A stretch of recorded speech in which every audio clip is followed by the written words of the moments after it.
Hello everybody, my name's Lisa. I fell into a coma, and when I woke up, a year and 9 months later, I got the news that turned my life upside down. My father left my mom when I was very young, and she tried to compensate by buying me stuff and letting me do anything I wanted. I'll admit, I got a bit spoiled. So when I approached 16 and she started setting boundaries, I was furious. I started sneaking out and bringing my boyfriend over to my house when she was sleeping. My boyfriend, Billy, was a senior in my high school. Real dreamboat. Tall, long blonde hair, penetrating eyes. All the girls wanted him. Even my best friend, JEANA, wanted him, but he was mine. But JEANA's 18th birthday was coming up. She was living in a big mansion next to the woods, and I knew everybody will be there, even Billy. They'll get wild and the girls would be all over him. I couldn't let that happen. But on the day of the party, my mom took the evening off. She wanted to spend time with me, but the party was about to begin. I asked her nicely if she'd let me go, but she started reminiscing about when I was a child and wanted to play with her all the time.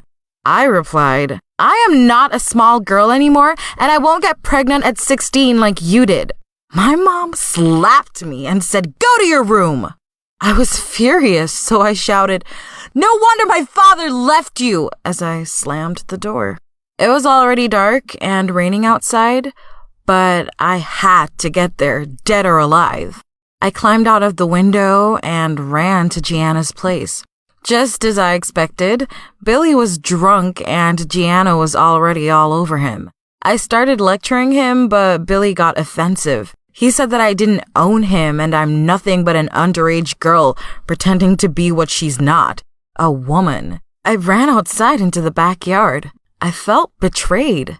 Billy came looking like a puppy with his beautiful eyes. He said he's sorry and offered to go for a walk. As we were walking, Billy said he has adult needs that I cannot satisfy. I am not a girl anymore, I thought to myself as I kissed Billy on the lips and started to take off his leather jacket. If only I knew back then what a horrible mistake I was making. A week later, Billy dumped me. He said, "You're way too young for me." I was heartbroken, but I had to get over it quickly. As I was crying in the bathroom, I found a black mole on my inner thigh next to my private parts. At first, it was a small dot, but then it grew very fast and I became concerned. I went to the clinic, scared. I was sitting in the waiting room, watching everything around me when I saw this elderly doctor. He came near the reception and started flirting with the much younger receptionist. The woman wasn't excited about talking to him. Then he turned to me, smiled, winked, and walked away. A chill passed down my back. He looked creepy. Back then, I didn't know what a big part he was going to play in my life. Finally, my doctor waved at me to come in. I told him about the black mole that disappeared. Where was the mole? I pointed to my groin. He asked me if I went into a forest lately.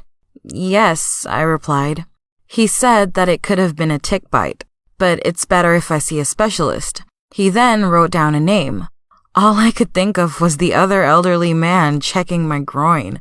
I didn't think so I tossed the paper. I didn't want to go back to the clinic and told my mom that it's all fine. But then the fever started and occasional headaches. For a few weeks, I felt exhausted and tired. One day, I needed to excuse myself in class because I threw up. I felt so ashamed I didn't go to school for the next few days. JEANA started spreading rumors that I got pregnant, but I tried not to worry. I kept telling myself, it's just the flu. I checked the symptoms of tick bites on WebMD. It's just my immune system fighting the infection, no big deal. But after 1 week, I started hearing voices and noises at home. I'd see Billy on a doorstep, but the next minute, he was gone. My vision got blurry. I thought to myself that I should take some antibiotics. All wobbly and shaky, I reached my mom's drug cabinet. I opened most of the boxes when I fell on the ground, smashing all the pills around me. I passed out. Next thing I remember, I was at a hospital. My hands were tied to the rails of the bed, and that creepy doctor was next to me. I wiggled around in bed. He smiled and told me to calm down. He pushed me down on my head and legs. I was breathing hard and passed out again. What I didn't know at the time was that I had edema. In other words, my brain was swelling and it wasn't getting enough oxygen. It was caused by a virus I got from the tick bite. I was in a coma for a year and 9 months. I was dreaming about that doctor pushing me down and calming me while I was tied to a bed. It became a nightmare that I was reliving. For almost 2 years, I was breathing and fed via tubes. Then, I woke up. It was morning. The nurse came to move my body and change the sheets, but she wasn't alone. With her came the elderly doctor from my dreams. I freaked out, but couldn't move. My heart rate jumped. He came closer and smiled. I blinked a few more times. He opened my eye and flashed a torch before it. I felt blinded, like in my dream. I felt trapped. He lifted my bedsheet and tickled my feet. He turned to the nurse and said that she could pull the tube out. I thought he wanted to kill me. After a couple of hours, my mom rushed into the hospital. I still couldn't talk or move. She started crying, but it was tears of happiness. I couldn't express it, but I was happy too. Happy spending time with Mom. A couple of months passed, and I managed to learn to blink my eyes, smile, and wiggle my arms. My speech was slurred, but at least I could say yes or no. But then, another horrible, terrible news hit me. It was time for my daily checkup. The nurse came to change my clothes. As she undressed me, I noticed a scar across my belly. I freaked out. At that moment, the doctor walked into the room. It was the elderly doctor from my nightmares. I started repeating no as he approached my bed. He smiled and leaned over. "Don't worry, Lisa, your baby is alive." "Baby?" My mom came in. She held my hand and told me, "I didn't want to worry you. Turns out, I gave birth while being in a coma. The baby was born at 33 weeks. She was kept in the incubator and was fighting for her life. She asked if I wanted to see her. I said no. The next few weeks I spent thinking, how could this be? How could I? And then I did the math. I knew it was Billy's, but I definitely couldn't see Billy as a responsible human being. So I turned my anger towards the baby.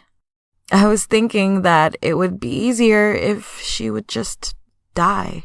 At least I learned that the elderly doctor wasn't scary at all. Actually, he was the funniest one. He told me he couldn't stop smirking because that's what makes his granddaughter smile, and I reminded him of her. His name was MD Hernandez, but the kids called him Latin Santa.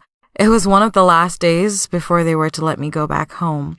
MD Hernandez came to take me for a spin. That's what he called the times when my mom took me in a wheelchair for a ride around the hallways.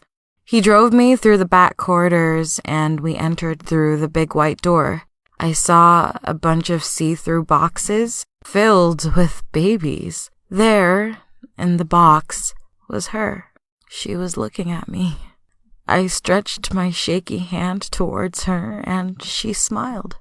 I touched her minuscule hand, and I cried for the first time since I woke up from the coma. Before the coma, I was a teenager with no direction in my life, living free and careless. After I woke up, I was almost 20 with a runaway father and a child in my arms. But I was happy. I was happy Mom talked me into keeping Carol. Yes, that's her name. Just like her grandmother's. I finally understood how she feels about me and how dedicated she is to my happiness. And I love my mom for loving me unconditionally, just like I will my baby girl.